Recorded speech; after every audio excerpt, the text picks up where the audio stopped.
of title, which is a lot, yeah, the LOT, location of title, in a deposited plan, which is a map. So you buy a mark on a map.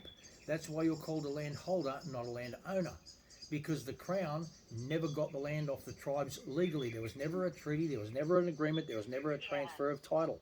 So the tribes still own the land. That's why they tried to get us to recognise the tribes, because the term recognise means to enter a recognizance or contract. And they wanted the tribes in the 2023 referendum. The whole purpose of that referendum was to make a recognition between the tribes and the Commonwealth of Australia, so that the Commonwealth of Australia could finally own the tribes and their land.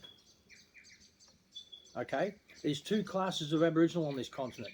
There are what are called Aboriginal Australians, which are like Chinese Australians, British Australians, American Australians, and then there are the tribal people, who are the people who stand outside the sovereignty or the claimed sovereignty of the Crown.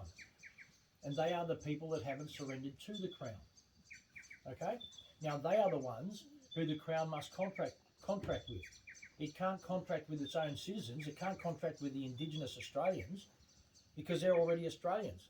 They have to contract with the people who are not the Australians. And now that the Crown has said, we see you and we want to contract with you, they can't deny that the tribes are still there in their original sovereign capacity as the landowners of the continent.